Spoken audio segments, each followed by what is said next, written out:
காரியம் பண்ணிருக்க? நான் என்ன பண்ண? ஏய் நடிக்காத சாரா. வெண்ணிலாவோட புடவையில தீ வச்சது நீதானே எனக்கு நல்லா தெரியும். தெரிஞ்சிருச்சுல, அதோட விடு. ஏய், ஒரு பொண்ணு உயிரோட விளையாடிட்டு அதை சாதாரணமா சொல்ற? உனக்கெல்லாம் மனசாட்சியே இல்லையா? ஏன் இப்படி பண்ண? இல்ல வருண், எனக்கு மனசாட்சியே இல்ல. நான் அப்படிதான் பண்ணுவேன். இதை நான் முன்னாடியே பண்ணிருக்கணும். ஆனா நான் தான் தப்பு பண்ணிட்டேன். என்ன சாரா பேசுற? வேற என்ன வருண் பண்ண சொல்ற? இந்த காம்படிஷனுக்கு வந்ததுல இருந்து அண்ணாமலை ஆண்டி அவளை பத்தி ஆஹா ஓஹோன்னு பேசிட்டு இருக்காங்க. ஜட்ஜஸ் அவ புடவை நல்லா இருக்குன்னு சொன்னதும் அவ உன்னை பார்த்து வெக்கப்படுறா. நீ என்னடா அவளை பார்த்து ஈன்னு சிரிக்கிற? இதெல்லாம் பார்த்துட்டு என்னால எப்படி வரும் சும்மா இருக்க முடியும்? அதுக்காகவே இப்படி பண்ண? அதுக்காக மட்டும் இல்ல, இன்னைக்கு நான் இந்த காம்படிஷனை தோத்து போய் நிக்கிறேனா அதுக்கு காரணமே அந்த வெண்ணிலா தான். ரெண்டாவது ரவுண்ட்லயே வான்மதியை எப்படியாவது வெளியே அனுப்பணும்னு தான் அவ செஞ்ச ஸ்வீட்ல நான் சுகர் ஆட் பண்ண.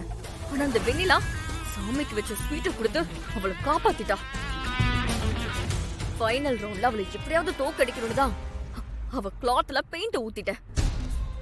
ஆனா அதுலயும் அவ எஸ்கேப் ஆயிட்டா. கடைசியா ஜாயிண்ட் ஃபேமிலிய பத்தி வான்மதி பேச தடுமாறும் போது நான் பேசுறேன்னு பேசி அவங்க அக்காவை ஜெயிக்க வச்சு என்னை இப்படி தோக்க வச்சுட்டா. ஷட் அப் சாரா. அதுக்காக இப்படி பண்ணுவியா? அவங்க உயிருக்கு ஏதாவது ஆயிருந்தா? அதான் அவளுக்கு ஒண்ணும் ஆகலல. ஏய், உன்னை பார்க்கவே பயமா இருக்கு சாரா. ஒரு பொண்ணோட உயிருக்கு ஆபத்து உண்டாக்கிட்டு உன் மேல தப்பே இல்லாத மாதிரி பேசுற.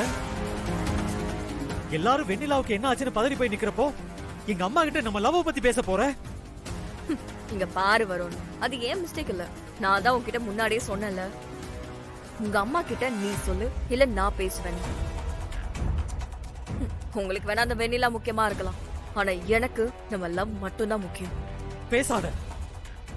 உன்னை இந்த காம்படிஷனுக்கு வர சொன்னதே நீ எங்க அம்மாவை இம்ப்ரெஸ் பண்ணி நம்ம கல்யாணம் நடக்கணும்னு தான்.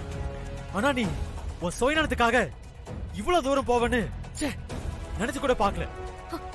ஓ, அப்போ சாருக்கு நான் காம்படிஷன்ல தோத்தது பெருசா இல்ல, நம்ம கல்யாணம் நடக்குமா நடக்காதான்னு நான் டென்ஷன்ல இருக்கிறது உனக்கு பெருசா தெரியல. அந்த வெண்ணிலாக்கு இப்படி ஆயிருச்சுங்கிறது தான் உனக்கு கஷ்டமா இருக்குல்ல? இன்னொரு வார்த்தை பேசுன வருண், ப்ளீஸ் கொஞ்சம் யோசிச்சு பாரு. நான் உன் மேல எவ்வளவு லவ் வச்சிருக்கேன்னு தெரியும்ல. நீ எனக்கு வேணும் வருண். யாருக்காகவும் உன்னை என்னால மிஸ் பண்ண முடியாது.